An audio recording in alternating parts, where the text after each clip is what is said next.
Happy Tip Tuesday, everybody.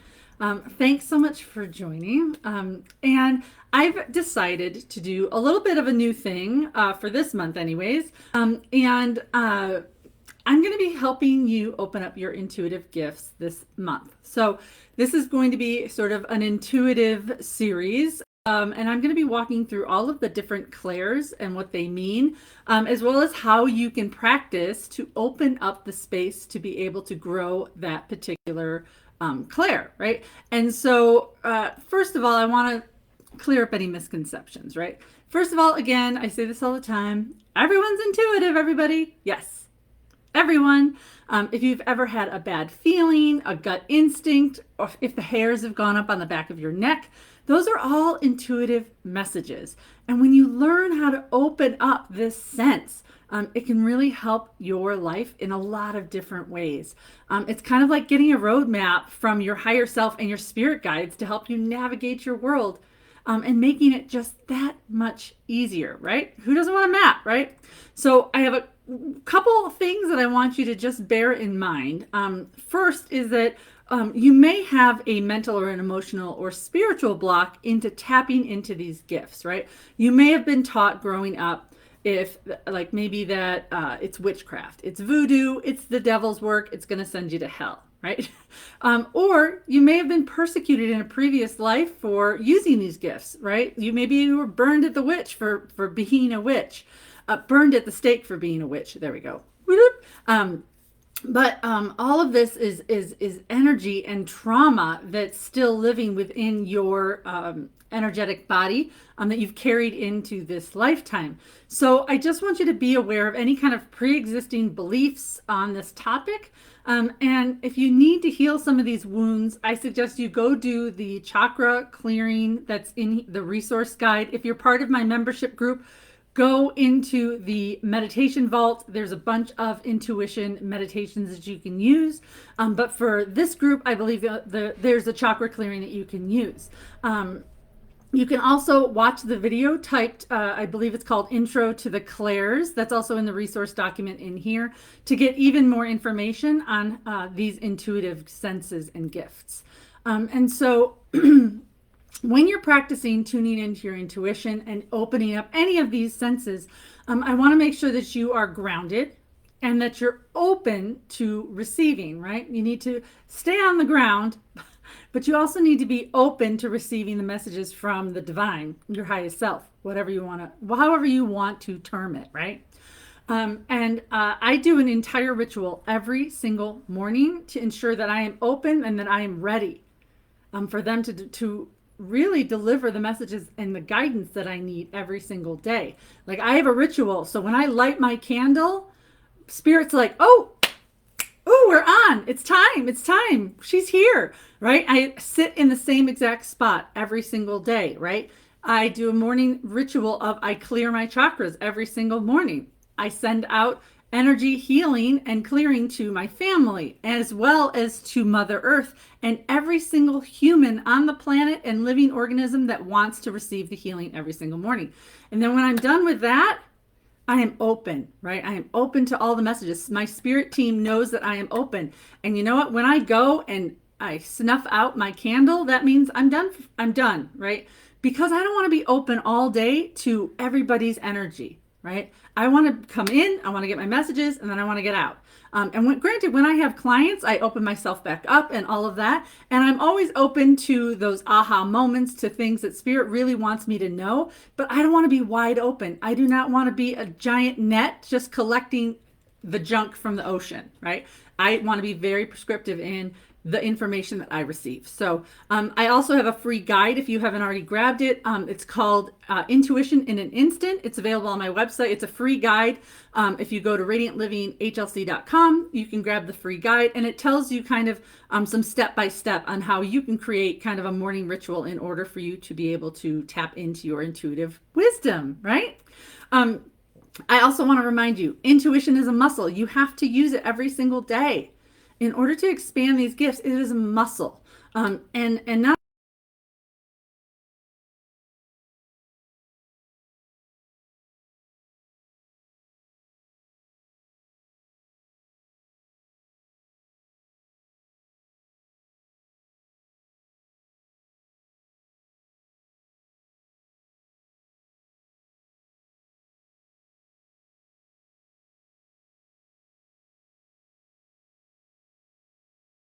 but that's because I have a certain ritual and I have certain information that I'm trying to receive every single day, right? But that doesn't mean that you have to sit there for that long. You can sit there for 5 and 10 minutes. You can ask your guides for wisdom while you're in the shower if you feel like I don't even have 5 minutes in my day, right?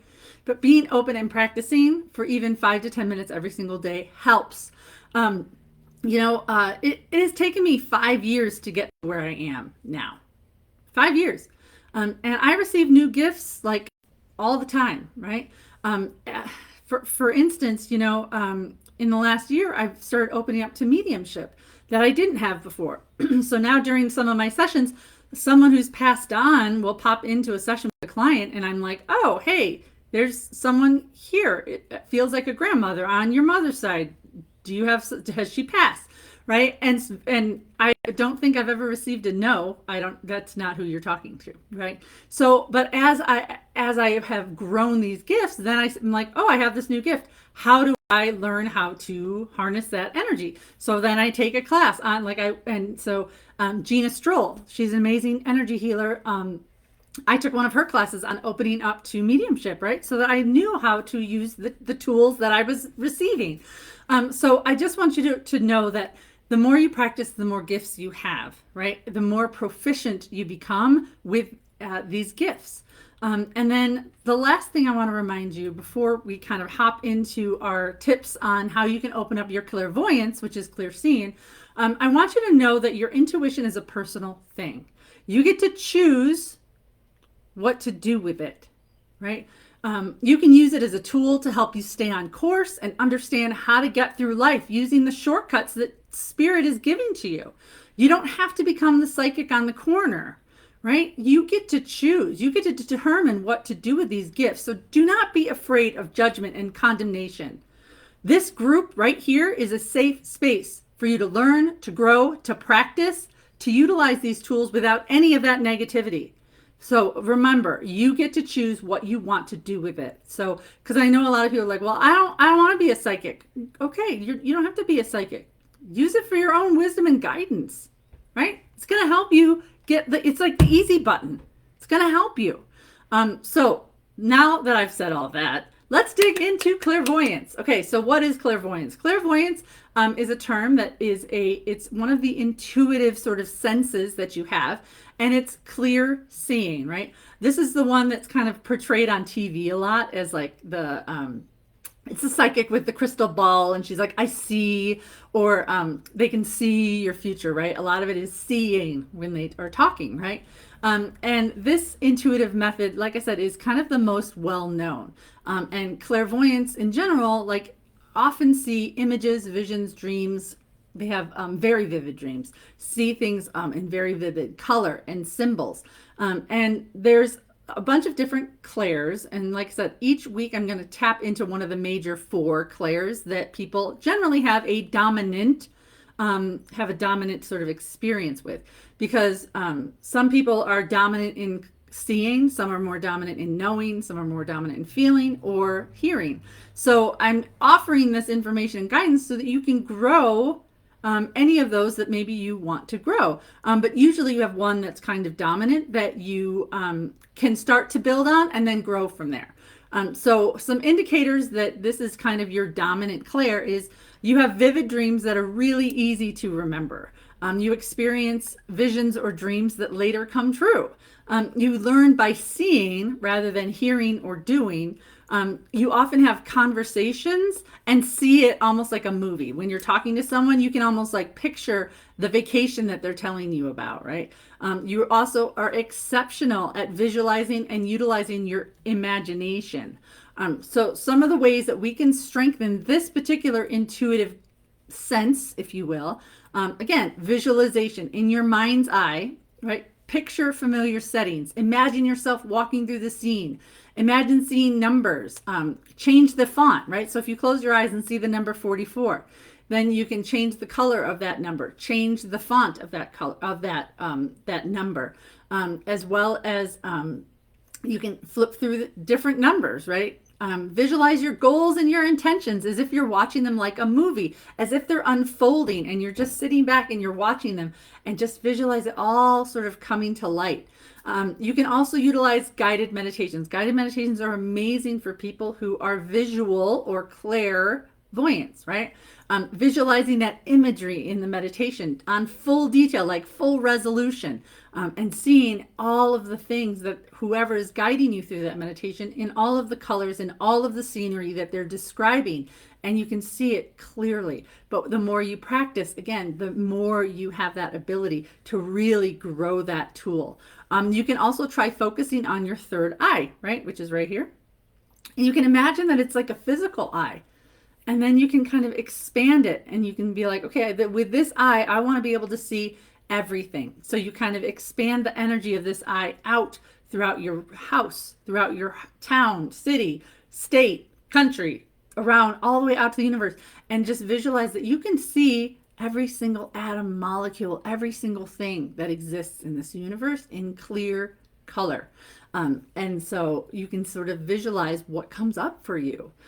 I also highly recommend you keep a dream journal by your bed, right? Because again, a lot of people who are clairvoyants as their dominant trait, they tend to dream extremely vividly. They remember their dreams. And when you write them down, chances are that intuitive gift is being given to you in a metaphor in your dreams, right? So pay attention to those, write those down. Also, you can use crystals to open up that third eye, right? Lapis lazuli and clear quartz. Both of those are really great for opening up your third eye. I also highly recommend you turn it into a game, right? Practice. Use playing cards, right? Black and red playing cards, right? Turn them over and hold them up and just visualize, like, what color am I seeing on this card? And practice, right? And after a while, you're going to get pretty good at it, to be honest. Let your intuition guide you and just try and visualize the color of that card. You can also put photos in an envelope and shuffle them up, right? And try and guess what the image is in that envelope. You can also use latitude and longitude lines and visualize the place that it might be. It usually helps to have a friend, maybe, like create some latitude and longitude lines for places that are famous or popular, like have them give you the latitude or longitude for Paris, but they only give you those lines so that you can then go, okay, is this tropical? Is this cold? Like, what is existing here? Because again, these are all ways to grow that gift. You can also practice visualizing objects. So if you can visualize like 5 race cars as start line, and each of them is a different color. And then imagine at the starting line, one by one, you watch them leave the starting line and go off into the horizon, right? And then the next one goes off, right? And you keep practicing until you can keep track of all of those cars, right? Every single one from start to finish. You can also visualize something like a yo-yo where it's coming, you're pushing it out and you're pulling it back in, and just keep visualizing it going out and back in. You can also, I highly recommend keeping track of those aha ideas that come to you in pictures. If you get a little like intuitive hit while you're driving in the car, like use your voice recorder, right? Write it down somewhere so that you can see that these messages are for you, and you can even see if they come true, right? Some people have the gifts of being a psychic, being able to see things, premonitions, as they right before they happen. Is it something that you need to act on? Again, write them down and then show gratitude, right? We always want to show gratitude when we receive these little intuitive hits. You can also, I highly recommend asking your spirit team to give you a certain image for yes or no, as well as any other thing that maybe you want to easily know when you're in meditation or when you're out in the real world. Like, okay, show me, is this a yes or a no? And they will drop that image, and you don't have to sit there in meditation for an hour. You can just go, okay, is it my highest and greatest good to buy this book? Yes or no? Great. Go buy the book, right? And so these are ways you can strengthen that visual aspect and that gift.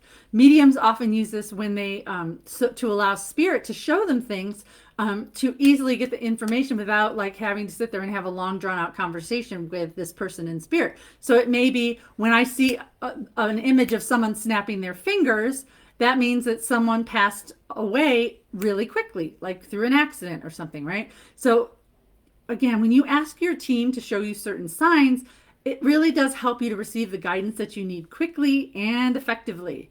So I highly recommend you practice, practice, practice.